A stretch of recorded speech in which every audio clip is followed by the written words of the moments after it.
Alrighty guys, what's going on? Welcome to a lovely night here at Dub Saw Shop. We have had a very busy weekend upon us. Had a couple of issues with our truck where the brake line runs down, the driver's side frame goes to the back. Well, all those brake lines, especially in places where it snows a lot, they put salt on the road, those things are famous for busting. Well, the other night we was on the way home, hit the brakes, and pretty much pedal went straight to the floor. Luckily, there was enough there to stop us when we got to the driveway. Started gearing it down along with hitting the brake pedal, getting all we could get. It was enough to get us in the driveway and get us home. We got one of those on order, and we got to get it replaced here pretty soon because that's my trash truck for right now. But tonight, I come to you guys because when we done that video for the fire department, we bought a new Briggs and Stratton Nikki branded carburetor. This is the old carburetor. I went ahead and hopped on Amazon, searched this part number, and pretty much bought one of the cheapest carburetors that I could find that is compatible with this part number. First, we're going to come in and we're going to take a look at these, see how they differ, see where they have similarities, and then we're going to start taking these things apart to see exactly what goes on inside of these, because these carbs, they're a little bit different than the normal ones. So come on in, let's take a peek. So looking at these two carbs from this angle, you can kind of see most things kind of add up and line up. A lot of the times these aftermarket carburetors will actually come with this plastic jet stop. Some of them do, some of them don't. When they don't, it makes setting this daggone air jet right there an absolute nightmare because I don't have a tool that will get over top of it. So typically what I do is take this top little piece, I'll cut it off, and then cut me a flathead slot on the back side of it. That way we can get to it and adjust it. But most of the time they put this thing right beside the muffler, so it makes getting to it, not burning your hands, not melting your screwdriver, kind of a task. And to incorporate more models, this one typically has it. If you look right here on top, there's another like little spot where a pin used to be. These aftermarket carbs, where that pin typically is, they just leave it there. That way, because there's a bunch of different models that this same carb fits, and doing this allows them to just make one carb that will work for multiple pieces of equipment. Now the Venturis look, I'll say the Venturi on the aftermarket carb looks like it is a little bit bigger than the Venturi on the Nikki. Looking at the choke side of these carburetors, the only difference that I really see, chokes look about the same. You know, of course, copper brass, piece of steel that's been coated. The aftermarket carb looks like it has another little jet kind of pressed in here where the Nikki carb does not. This is an OEM carb. Once you pull this float out, and this is the issue with this carb, this float bowl and this metering lever. So as you can see, this metering lever tip looks like it has seen better days, and it's actually got a little spring built into it. Now this is what you call the circuit plate, and this is where a lot of people mess up on taking these carburetors apart. So notice the metering lever, or the metering pin, whatever, the metering valve here, actually just seats against plastic. So when this plastic gets old, heats up, swells up, shrinks up, the tips on these go bad, you have to buy this separate, this whole circuit plate's a separate assembly. You cannot buy all these individual pieces in one kit. Under this circuit plate, right here, there is a jet. A lot of people turn this carb up this will fall off with that jet. Please note, when you pull this thing up, that jet can stick in here and it can fall. You can turn it upside down. Look, see right there? This is actually the main jet for this carburetor. You have to buy this whole jet assembly versus just buying that one O-ring. So once you open this thing up, you get into what this is called the circuit plate, because it separates your idle and high-speed circuits. This is the circuit plate gasket. And yep, I don't even think you get that gasket when you buy this plate. So yeah. There's an O-ring here. And all these different, that O-ring seats here, which that's where your fuel comes in. So all these little rubber components and this plastic kind of heats and swells and shrinks, and it just becomes a dang headache. Where your typical carburetors, you're going to have a screw-in jet for your high, screw-in jet for your idle. None of this crap here. This would go straight in here to maintain the level of the fuel, and that's it. Instead, it's all incorporated into one stinking little plate, and boy is it aggravating. Let's take this aftermarket carburetor apart. So, let's see if we can get some vice grips on it.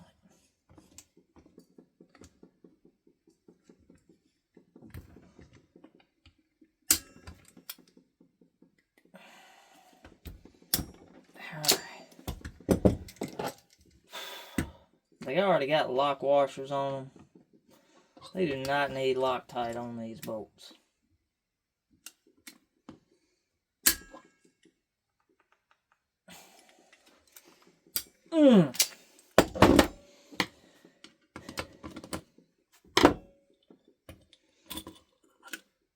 Okay, here we go. Semi kind of the same exact setup. Get your axle, get your float, and you get your, this is a rubber tipped, but it's painted to look metal,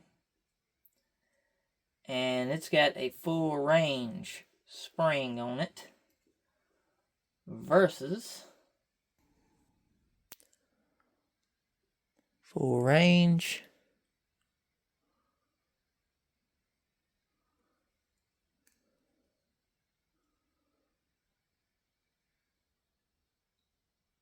that one does not.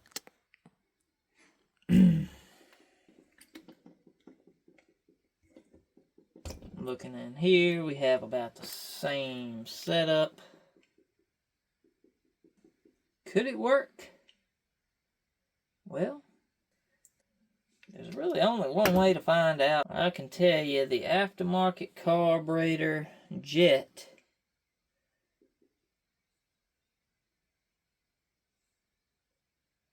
is much, much bigger than the OEM. And that goes with me telling you, if you look at the Venturi here, look how open and wide it is versus the Venturi here. I don't know if I can get them both in there. Maybe. But the aftermarket carb is clearly bigger, so would definitely need more fuel. But with these carburetors being like engine specific almost, that extra fuel may truly cause you problems. May cause you running problems. So this is the new gasket and this is the old gasket. Let's see how close these line up. About identical. So my question is this. If we buy a $16 aftermarket carburetor. Can we take the components and put it into your old Nikki and it work? Well, I can tell you that O-ring fits.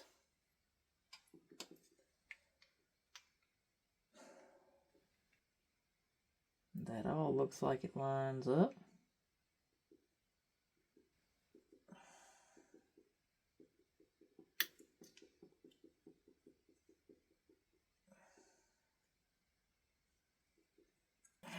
Nope, something's not fitting.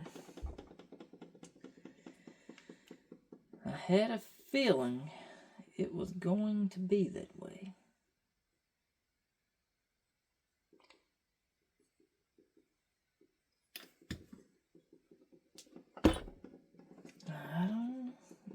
Yeah, I don't think so.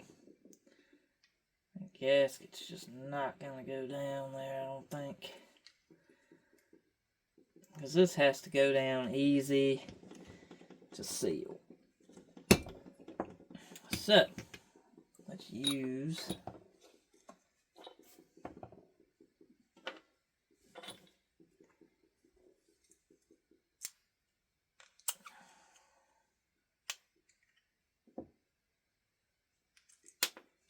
wraps.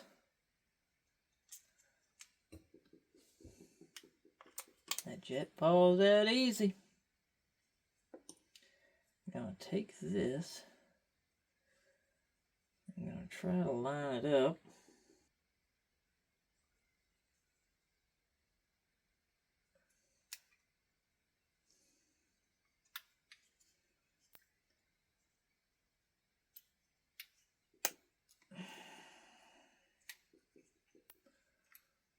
It's got to be that oak. And see what I mean? There went that main jet. It's got to be that O-ring right there.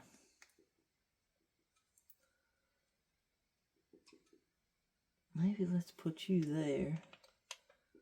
Let's set you here. I think that O-ring's just too big. You look at this one. Look how thick that one is. I just don't think we're going to be able to make that work. That being said, can we even use the aftermarket float?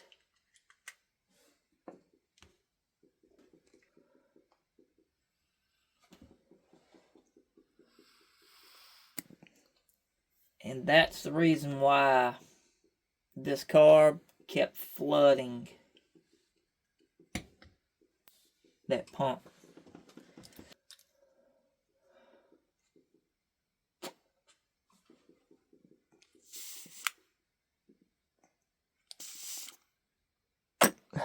No leak. So